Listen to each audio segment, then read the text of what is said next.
Thanks for watching this special edition of the Council in Brief. I'm Susan Kennedy. The County Council has unanimously approved the $4.99 billion operating budget for fiscal year 2015. This year's budget is just over 3% more than last year. Officials say Montgomery County is slowly beginning to recover from the recession that's tested this county's resilience. The unanimous vote comes after weeks of work sessions and deliberations. It includes expanded library hours, more school resource officers, and money to fix roads. But one of the biggest feats of this budget is the agreement with Montgomery County Public Schools to increase school spending.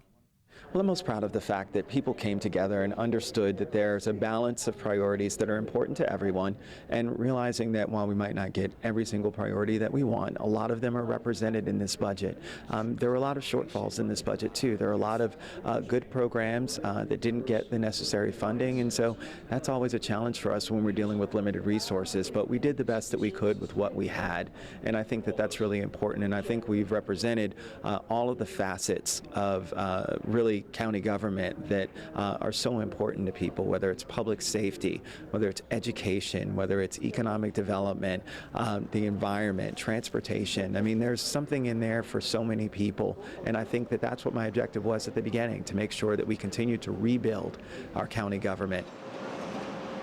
It's also really important that the council both fully funded the school budget to provide support for education and stayed at the maintenance of effort level that's set by the state, so that we're not obligated to go higher than what was mandated.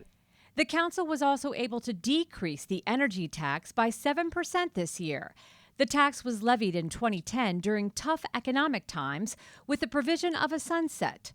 Though there was debate amongst council members as to how much to actually cut back this tax, they say this reduction sends a message that they will continue to chip away at this expense.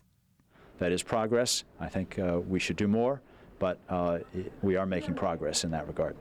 The real issue is, and I think Montgomery County taxpayers, residents, need to appreciate that we're worrying about them. We do worry about the tax burden on them.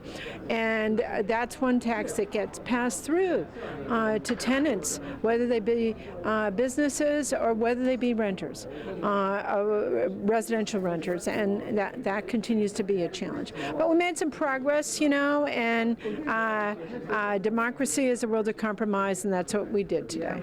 I think the fact that we have now reduced the increase of the fuel energy tax by 27% speaks volume for the fact that we have kept our promise of trying to address the increase, but at the same time understanding that budgets are about balancing the needs, and for me making sure that our most vulnerable are taken care of is really truly an important priority.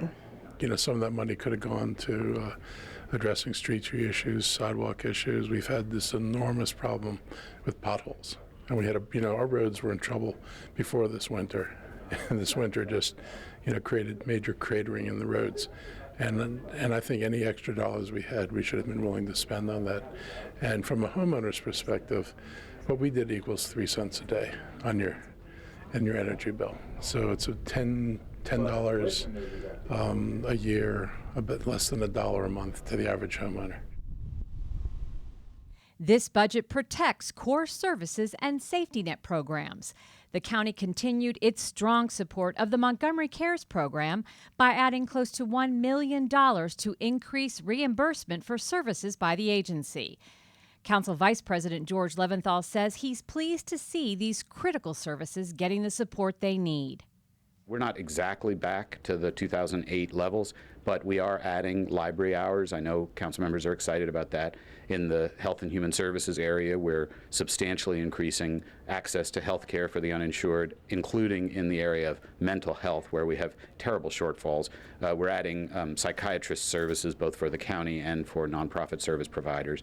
We're going to be adding substantial numbers of housing placements for formerly homeless clients, which has been a tremendous priority for the executive and council, and I'm very gratified that our homelessness rate is declining. We're seeing fewer homeless people this year than ever before since we started counting the homeless in Montgomery County, and we want to continue that progress. We have truly, I think, made a dent in addressing the issues of the most vulnerable. We have to remember that it's not just going back to levels before the recession. We have to realize that during the recession, those programs saw a huge increase in demand.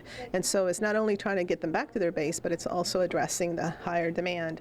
And I think we did a good job with that as well. So I think overall, we were able to address in a significant but also very much aligned fashion our priorities. And that sets us, I think, in a really good track for next year. Lots of victories here. I think it's a responsible budget overall. We are continuing to increase our set-asides for rainy days. We're meeting 100% of our reserve targets for advance for future retiree health payments. We've got a modest cut in the energy taxes and a modest cut in property tax rates. So altogether, I think it comes together really nicely. We did a lot of good things well.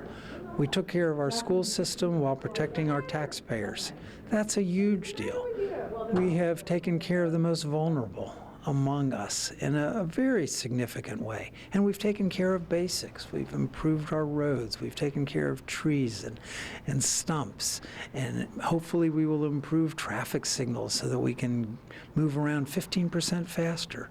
So there's a lot of good things with respect to this budget. The county will also be adding 10 new school resource officers, 8 more than were included in the executive's original budget. Adding these positions will give the county 1 SRO at every high school. People's perceptions are that it's really necessary, and I think it's important to address people's perceptions, and I really wish it weren't necessary. I hope, honestly, that over time, we figure out a way that, things improve in the school system so that we don't have to do this. It would really be nice to say we don't need officers in our schools, but for the time being, it appears to be reality. Montgomery College also fared well this year. The college will see an increase in its budget by just over 7% for fiscal year 15.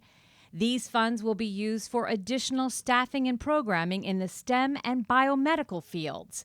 It also includes $3.5 million for the Germantown Bioscience Education Center.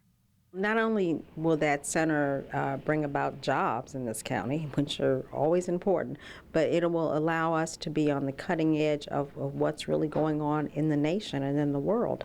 With the FDA here, we've got to be able to draw, we've got to be able to draw from all over this country.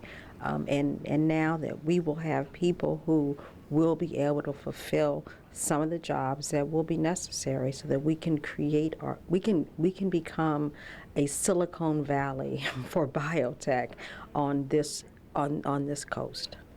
Funding for park and planning will increase by 5.9%. Though the department's request was not fully funded, it does come in at $1.2 million over the executive's recommendation, which allows for increased park maintenance and planning studies. They didn't get everything additional that they wanted. Remember, the real issue for us was how much we were going to add to Mr. Leggett's budget. So they got a lot of what they requested in addition to for technical work. It's really a very modest increase, a couple $100,000 on the scale of things compared to some of the other services. The council approved the executive's recommended funding for the second half of 2-year labor contracts the executive negotiated with fire, police, and general county employees. Those raises will cost the county about $73 million over the next fiscal year. Though Councilmember Phil Andrews approved the overall county budget, he voted against the county government budget because of the size of those raises. My main concern about the budget is the size of the pay raises for county employees of 7 to 10%, or 6 3/4, 9 3/4%. That's cost $85 million over 2 years. That's the cost to implement that because it was a 2-year contract. This year, close to $2.5 million was approved for 82 council grants for the nonprofit community. These grants support a variety of programs and services, including food, eviction prevention, utility assistance, after-school programs, and other safety net services. I'm particularly pleased about some groups in the East County that have been able to receive some funding. They serve some very important social service goals that ultimately fulfill our priorities for the entire county. I mean, people don't stay in one place. You know, if you equip people and give them the tools they need, then they'll be able to have some mobility. So having these kinds of programs in that part of the county that's particularly served children will help all of us. It's just all about us working together. You know, I can't say that enough because I think that it's extremely important, and a lot of people used to make fun of me a long time ago when I said that that's the overall objective and you get a lot of stuff done when you do that. And I think today is a shining example of just that. The fiscal year 2015 budget will go into effect on July 1st. The council will now take a brief recess and return to regular business the week of June 9th. For County Cable Montgomery, I'm Susan Kennedy. Thanks for watching.